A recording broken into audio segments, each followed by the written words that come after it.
Friends, कैसे हैं आप सभी। Welcome to Drishti for success. In last video we have completed up to question number 29 of partnership. Today we will start from question number 30 without wasting the time. So let's begin. तो हमारे question number 30 में दिया हुआ है When is the P&L appropriation account is prepared? P&L appropriation account हम कब prepare करते हैं? When there are certain adjustment related to partnership, when the firm is dissolved, when there is an audit to be done and it is never prepared. तो इस question को अगर आपको answer नहीं आता तो हम क्या करेंगे, ऑड वन आउट करके इसको कर सकते हैं. When there is an audit to be done, पहली बात ऑडिट का केस आपके 12th क्लास में नहीं है, फिर भी मैं आपको ऑडिट का बता देती हूँ. ऑडिट की जाती है सीए के द्वारा. वो कब करता है, जब हमारे सारे अकाउंट्स प्रिपेयर हो जाते हैं. ईयर एंड में वो चेक करता है खाली कि हमने सारे अकाउंट सही बनाए हैं या नहीं बनाए हैं. ठीक है, तो ऑडिट के टाइम पे P&L एप्रोप्रिएशन बनाते नहीं है, चेक करते हैं. तो ये तो हो नहीं सकता. इट इज नेवर प्रिपेयर्ड, नहीं बनाया जाता कभी भी. तो हमने सीखा ही क्यों अगर नहीं बनाया जाता तो. Next, when the firm is dissolve, नहीं, फर्म डिसॉल्व होती है तब भी P&L एप्रोप्रिएशन अकाउंट नहीं बनाया जाता. When there are certain adjustment related to partnership, मतलब पार्टनरशिप में कुछ लेन देन करनी होती है, पार्टनर्स को देना कुछ होता है या पार्टनर से लेना होता है, तब हम P&L एप्रोप्रिएशन अकाउंट बनाते हैं. Next, pick the odd one out. Rent to partner, managers commission, interest on partners loan, interest on partners capital. अब तो ये अच्छे से इजीली समझ में आ गया, आप बिना देखे कर सकते हो. Rent to partner P&L account में जाता है, चार्ज अगेंस्ट प्रॉफिट होता है. मैनेजर्स कमीशन P&L अकाउंट में जाता है, चार्ज अगेंस्ट प्रॉफिट होता है. यहाँ पार्टनर्स कमीशन होता है तो वो P&L एप्रोप्रिएशन में आ जाता है और एप्रोप्रिएशन अगेंस्ट प्रॉफिट होता है. इंटरेस्ट ऑन पार्टनर्स लोन, ये भी P&L अकाउंट में जाता है, चार्ज अगेंस्ट प्रॉफिट होता है. Interest on partners capital, interest on partners capital किस में जाता है, P&L एप्रोप्रिएशन में जाता है. और किस साइड लिखा जाता है, डेबिट साइड में लिखा जाता है. ठीक है, तो ये ऑड हो गया. ये सारे P&L अकाउंट में होते हैं, ये सारे चार्ज अगेंस्ट प्रॉफिट होते हैं, ये P&L एप्रोप्रिएशन में जाता है और एप्रोप्रिएशन अगेंस्ट प्रॉफिट होता है. Next question number 32. Mohit and Rohit were partners in a firm with capital of rupees 80,000 and rupees 40,000 respectively. The firm earned a profit of 30,000 during the year. Mohit's share in profit will be. अब इस question में हमें नहीं कहा है कि partnership deed है या नहीं है. जब भी क्वेश्चन में क्लियरली मेंशन नहीं हो कि पार्टनरशिप डीड पार्टनर्स ने बनाई है या नहीं बनाई, तो हम ये मानते हैं पार्टनरशिप डीड एब्सेंट है. और in the absence of partnership deed हम क्या करते हैं, प्रॉफिट को इक्वली डिस्ट्रीब्यूट करते हैं. तो 30,000 मोहित और रोहित को किस रेशियो में डिवाइड हो जाएगा, इक्वली, दैट इज 1:1 में. तो ये क्या 15-15 हजार रुपए दोनों को मिल जाएंगे. Let's take question number 33. Question number 33 में क्या कहा गया है, Rahul and Shubham are partners in a partnership. Rahul withdrew ₹4,000 during the year as drawing. Interest on drawing is charge 15% per annum. The amount of interest on drawing at the end of the year will be. Means 4,000 इस question में कहा है, हमने पूरे साल के withdraw किए. Interest on drawing लगती है 15% और साल के एंड में विड्रॉ किए. साल के एंड में अगर 4,000 विड्रॉ किए तो हम जब भी क्या करते हैं, हाफ से डिवाइड कर देते हैं. ठीक है, 2 0 से 2 0 कैंसिल, 2 1 जा एंड 2 20 जा. तो ये कितना हो गया, 15 2 जा 30, यानी 300 रुपीज. ठीक है, अब देखो 3 केसेस और बताती हूं. अगर हम रेगुलर बेसिस पे इंटरेस्ट ड्राइंग विड्रॉ करते हैं या रेगुलर बेसिस पे हम विड्रॉ करते हैं अमाउंट फर्म से और 15% पर एनम, ये पर एनम वर्ड इंटरेस्ट के साथ लगा होता है, तो हम हमेशा हाफ से डिवाइड करते हैं. बट अगर ये पर एनम वर्ड नहीं होता, खाली 4,000 विड्रॉ एट द रेट 15%, तो खाली हम क्या करते, 4,000 इंटू 15%, बस इतना ही कर देते. ठीक है, अब ये 4,000 ड्यूरिंग द ईयर कहा है. अगर ये 4,000 मंथली कहते तो हम इसको 12 से इंटू करके पूरे 12 मंथ्स में कितना विड्रॉ किया वो निकालते और उसके बेसिस पे फिर इंटरेस्ट ऑन ड्रॉइंग चार्ज करते. ठीक है, अब हम स्टार्ट करते हैं क्वेश्चन नंबर 34. क्वेश्चन नंबर 34 में क्या गिवन है, Ramesh and Suresh are partners in the ratio of 3:2. Before profit distribution, Ramesh is entitled to 5% commission of the net profit after charging such commission. Before charging commission, firm profit was 84,000. Suresh share of profit will be. ठीक है, अब इसने कहा है charge commission charge करने से पहले इतना प्रॉफिट था और हमें सुरेश का शेयर निकालना है प्रॉफिट में. ठीक है, क्वेश्चन में क्या कहा, रमेश और सुरेश दो पार्टनर थे जिनका प्रॉफिट शेयरिंग रेशियो था 3:2। प्रॉफिट डिस्ट्रीब्यूशन करने से पहले रमेश को 5% कमीशन देना था आफ्टर चार्जिंग कमीशन के बेसिस के ऊपर। फिर जो प्रॉफिट बचता है उसमें से हम सुरेश का प्रॉफिट का पार्ट कितना होगा ये हमें बताना है। इस क्वेश्चन को कैसे सॉल्व करेंगे हम? इस क्वेश्चन को सॉल्व करने के लिए सबसे पहले इसने कहा है कमीशन देना है उसको, तो 84,000 है आफ्टर चार्जिंग सच कमीशन। जब भी आफ्टर चार्जिंग सच कमीशन, अगर बिफोर चार्जिंग किया है तो 5/100 डायरेक्ट हो जाता है, बट आफ्टर चार्जिंग का है तो 5/100 प्लस 5 भी हो जाता है। तो 84,000 इंटू 5/105, तो 5 1 जा 5 2 जा 5 21 हो गया, 21 4 जा मीन्स कमीशन कितना आ गया 4,000। 84,000 हमारा प्रॉफिट था, 84,000 में से हमने 4,000 इनको कमीशन दे दिया, किसको, रमेश को। तो अब कितना बचा 80,000। अब 80,000 में से हमें सुरेश का हिस्सा बताना है, तो सुरेश कितने पार्ट के लिए है, 2/5 के लिए। 3:2 में तो सुरेश का 2 है, 2/5, तो 5 1 जा 5 6 जा 16,000 इंटू 2 32,000। तो सुरेश का पार्ट ऑफ प्रॉफिट कितना हो जाएगा 32,000। ओके, नेक्स्ट क्वेश्चन है question number 35। Abin, Babin and Chhavi are partners in the ratio of 5:3:2। Before Babin's salary of 34,000, firm's profit is rupees 1,84,000.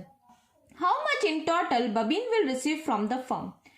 1,84,000 firm का टोटल प्रॉफिट है, उसमें से बबिन को सैलरी कितनी देनी है 34,000, यानी अब फर्म का प्रॉफिट कितना बचा 1,50,000। उसमें से बबिन का शेयर कितना है, बीच वाला है, तो 3/5 + 3 8 8 + 2 10, तो 0 से 0 कैंसिल, तो 1 2 3 15 3 जा 45, यानी 45,000 तो बबिन का प्रॉफिट का हिस्सा हो गया और 34,000 बबिन को क्या मिल जाएगी, सैलरी मिल जाएगी, यानी टोटल कितना हिस्सा, कितना पार्ट मिल जाएगा इसको 79,000। तो इसका आंसर कितना हो जाएगा 79,000। Next question, question number 36। इसमें क्या कहा है, what will be the interest on drawing at the rate 12.5% per annum for Abhishek if he withdraw 5,000 once in month. 5,000 once in month निकालता है, मीन्स पूरे 12 मंथ का। मैंने कहा था जब भी वंस इन मंथ का हो तो पूरे 12 मंथ का लेना है, तो 12 मंथ का कितना हो गया 60,000। ठीक है, अब दूसरी बात 12.5% लेना है, ओके 12.5/100। अब मंथ्स अपॉन 12 होता है, तो मंथ वंस इन मंथ कहा है, ना एंड बोला है, ना मिडिल बोला है, ना बिगनिंग बोला है, तो हम हमेशा and of the month middle of the month मानते हैं। तो मिडिल ऑफ द मंथ का ईयर कितना होता है 6। ठीक है, तो क्या हो जाएगा 0.10 से 10 कैंसिल,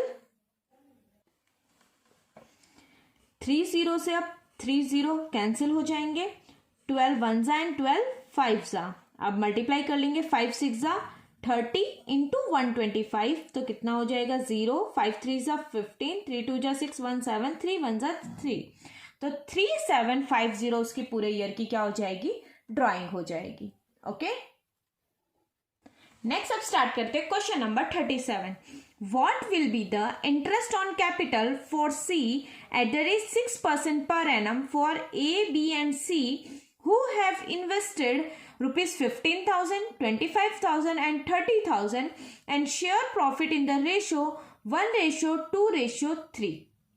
हमें क्या निकालना है, इंटरेस्ट ऑन कैपिटल निकालना है। ठीक है, तो इंटरेस्ट ऑन कैपिटल तो सिंपल निकल जाएगा। कैसे, सी का इंटरेस्ट ऑन कैपिटल निकालना है, सी की कैपिटल कितनी है 30,000 और इंटरेस्ट ऑन कैपिटल क्या है 6% पर एनम, तो 6/100, 20 से 20 कैंसिल, तो कितना हो गया 1800। तो इसका आंसर कितना हो जाएगा हमारा 1800। नेक्स्ट क्वेश्चन है हमारा क्वेश्चन नंबर 38। इसमें क्या कहा है, Rani and Radha are partners in the ratio 1:2 before profit distribution. Rani is entitled to 5% commission of the net profit before charging such commission. इस बार before कहा है, before charging such commission firm's profit was 60,000. Radha's share in the profit will be, ठीक है, राधा और रानी दो partner थी उनका profit sharing ratio था 1:2। रानी को 5% कमीशन मिलता था। उसके बाद जो प्रॉफिट बचेगा उसमें से राधा का हिस्सा बताना है हमें, प्रॉफिट का कितना होगा। तो सबसे पहले 60,000 का कमीशन निकालेंगे 5%। अब बिफोर चार्जिंग है तो नीचे ओनली 100 आएगा, 100 + 5 नहीं होगा। 20 से 20 कैंसिल, तो 5 6 30, 3000 हो गया। अब 60,000 में से 3000 तो रानी का कमीशन हो गया, तो प्रॉफिट कितना बचा 57,000। 57,000 में राधा का प्रॉफिट रेशियो क्या है 2/3, हमें राधा का ही बताना है। तो 3 1 3, 3 9 27, तो ये कितना हो जाएगा 38,000, यानी राधा को प्रॉफिट में से कितना हिस्सा मिलेगा 38,000। वहीं रानी को पूछते तो क्या करते हम, 57,000 में से रानी का हिस्सा निकालते, कितना आता 19,000। तो 19,000 तो रानी को प्रॉफिट मिलता और 3,000 रानी को कमीशन मिलता, यानी टोटल रानी को कितने रुपए मिलते 22,000। ठीक है। Next question number 39। Question number 39 में कहा है general entry to be passed in case of loss on adjustment transfer to partners current account. अगर पार्टनर के करंट अकाउंट में लॉस ट्रांसफर करना है तो उसकी क्या जनरल एंट्री होगी। तो जैसे हमें P&L एप्रोप्रिएशन अकाउंट बनाते हैं हम, P&L एप्रोप्रिएशन अकाउंट में अगर हमारा लॉस होता है तो किस साइड आता है, इस साइड आता है बाय लॉस के नाम से। यहाँ बाय लॉस है तो अगर हम करंट अकाउंट बनाएंगे तो करंट अकाउंट में ये लॉस यहाँ जाएगा और किस नाम से जाएगा, बाय P&L एप्रोप्रिएशन अकाउंट। ठीक है, तो एंट्री क्या बन जाएगी, P&L एप्रोप्रिएशन अकाउंट डेबिट, क्योंकि बाई है 2। अब 2 की स्पेस खाली है तो 2 में क्या लिख देंगे, पार्टनर्स करंट अकाउंट। ठीक है, तो एंट्री हमारी क्या हो जाएगी, P&L appropriation account debit to partners current account. तो इसमें हम क्या करते हैं, P&L एप्रोप्रिएशन अकाउंट कैसे बनाते हैं, P&L एप्रोप्रिएशन अकाउंट में लॉस किस साइड आता है, बाय लॉस, यहां आता है बाय लॉस। तो अगर हम करंट अकाउंट बनाते हैं पार्टनर का तो ये बाय लॉस कहाँ जाएगा, करंट अकाउंट में यहाँ ट्रांसफर होगा। यहाँ इसको किस नाम से लिखेंगे, टू P&L एप्रोप्रिएशन अकाउंट।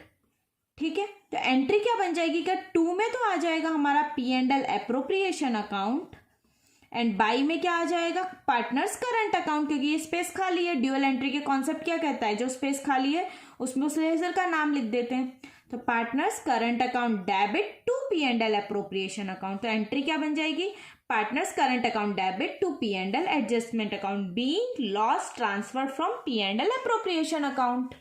ठीक है, या being loss transfer to partners current account. Next question number 40।